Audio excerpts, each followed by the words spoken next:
Você cria lá o seu projeto, coloca no seu portfólio, depois você olha e sente que não tá do jeito que você pensou ainda. Mas você não faz a mínima ideia do que você tá fazendo de errado pro seu projeto estar com tanta cara de amador. Relaxa que se você tá tendo esse problema, eu posso te ajudar. Assiste esse vídeo até o final que eu vou falar alguns erros que são muito comuns, tá? Que designers iniciantes cometem quando estão criando o seu portfólio. E é claro, doidão, se você é novo aqui no canal, não esquece de se inscrever, tá? Que tem vídeo toda semana e aproveita e já deixa o seu like. Meu Instagram também tem conteúdo semanal, ou quase, então já me segue lá pra ficar por dentro de tudo.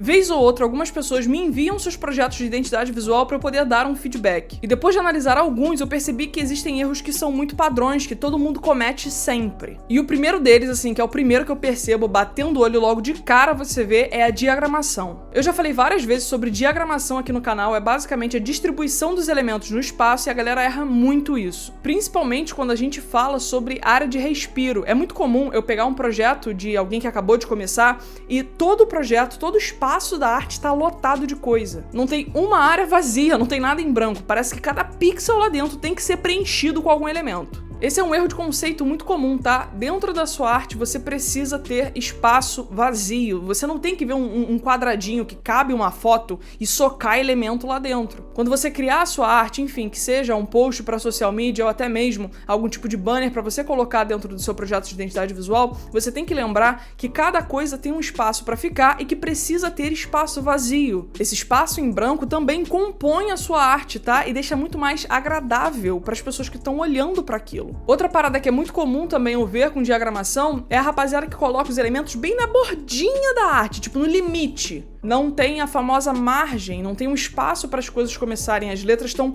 coladas no limite da arte, né? Do espaço da arte, da área de trabalho. Isso é completamente errado. Uma dica que eu posso te dar é quando você for criar as suas artes, você simular onde vai ficar cada coisa. Uma parada que eu costumo fazer é, digamos, eu quero fazer um post, não sei, algo desse tipo. Eu crio o espaço onde eu vou trabalhar e eu coloco formas onde vão entrar os elementos. Aí essas formas simulam os elementos e eu consigo visualizar melhor como vão ficar as coisas ali dentro. Então, se eu quero inserir uma caixa de texto em tal lugar, eu coloco lá um quadrado certinho onde mais ou menos eu quero que fique o tamanho daquele texto. Enfim, se eu quero uma imagem, eu coloco talvez um círculo. E eu vou criando a minha arte assim, só com formas. E depois eu substituo essas formas por, de fato, as imagens, para os elementos que eu vou usar. Isso tudo, no final das contas, me ajuda a organizar melhor a minha área ali de trabalho e impede com que eu cometa esses erros, tá? Não entope a sua arte de coisa e não cria no limite, ali na bordinha da sua área de trabalho, porque a coisa fica feia. Então, se você sente que você tá errando isso, diagramação é a parada que você precisa estudar. Segundo tópico que eu vejo bastante, principalmente em projetos no Behance de identidade visual, a galera monta todo o estudo de caso, enfim, todo lá bonitinho, bota no portfólio todo o processo de criação da identidade visual e esquece de mostrar de fato o processo de criação. Quando você monta o seu estudo de caso, quando você monta de fato a sua identidade visual, coloca lá no seu portfólio, é interessante você mostrar como que você chegou naquele resultado. Como que você fez essa logo, como que você pensou para fazer esses ícones, talvez uma ilustração, uma paleta de cor, é interessante você falar sobre isso. Ali, inclusive, é o momento certo para você falar sobre isso, porque eu já falei várias vezes, né, que quem vai no Behance ficar vendo a apresentação lá são outros nerds designers que querem saber como é que as coisas foram feitas. Então é interessante você colocar isso.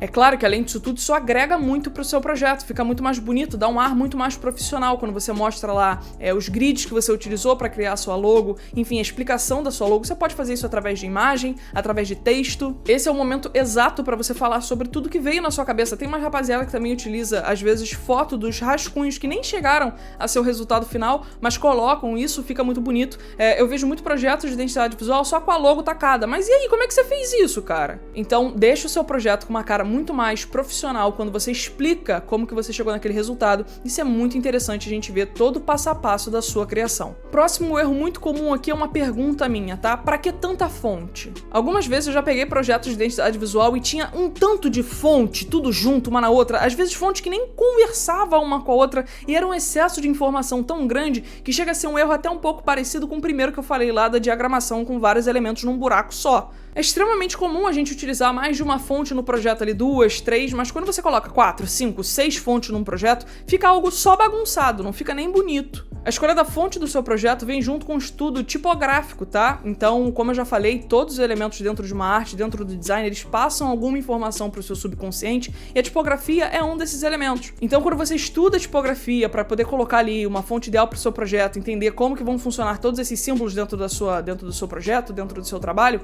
você entende que não é interessante você socar 5 fontes diferentes num projeto só. Que, como eu disse, muitas vezes nem conversam uma com a outra, você tira o propósito, você tira o sentido do seu próprio trabalho. Porque, é claro, muito além de ficar estranho, o problema maior é quando tá errado, você cria um erro no seu projeto. Então, se o seu problema for ali com tipografia, com fonte, se você sente que você erra nisso, que você não consegue escolher direito e que é uma parte do seu trabalho que geralmente não te agrada, estude tipografia. Agora o próximo aqui é um detalhe que pega bastante, tá? Que são erros ortográficos. Quando você for fazer um projeto e se esse projeto levar texto, consulte a ortografia, vê se aquilo tá certo, se você escreveu da forma certa. É natural a gente escrever vez ou outra algo errado ou não ter certeza se aquela palavra que a gente escreveu tá certa, mas você precisa verificar, né? Eu já peguei vez ou outra projetos que tinham erros ortográficos e isso acaba completamente com o profissionalismo do seu trabalho. Eu não tô falando de erro de digitação não, tá? É claro que erro de digitação também não é interessante ter, mas eu tô falando de erro no português mesmo. Tem inteligência artificial que conserta o seu texto, enfim, você pode pedir pra ela revisar pra você. Então sempre que você escrever um texto no seu projeto, se você não tem certeza daquilo dali que você escreveu, ou até se você tem certeza, coloca lá para a inteligência artificial revisar ou lê de novo, presta bastante atenção nisso. Se for possível, peça para outra pessoa consultar para você, porque às vezes o nosso olho já fica viciado naquilo e você passa 500 vezes pelo erro e não percebe. Então, enfim, presta atenção bastante na escrita do seu projeto, né? Porque isso é muito importante, cara. Porque, é claro, além de estragar o seu trabalho, mancha muito a sua imagem como profissional também. E o último não é bem um erro, é só algo para você prestar atenção. Geralmente, quando eu pego projeto de pessoas que estão começando, elas não têm ali a sapiência de utilizar fotos de pessoas nos projetos. Quando você cria ali um projeto de identidade visual para uma marca, enfim, você precisa definir persona e público-alvo. E isso está diretamente atrelado a pessoas, é claro. Então é importante você colocar pessoas que condizem com a persona e com o público-alvo do seu projeto. Isso ajuda quem está olhando o seu projeto a criar uma conexão. Digamos que você criou, sei lá, uma identidade visual para uma marca de skate, a rapaziada focada para a galera skatista. Não vai ter muito sentido você colocar fotos de executivos, de escritório, enfim, não faz sentido. Mas se você coloca fotos de pistas de skate,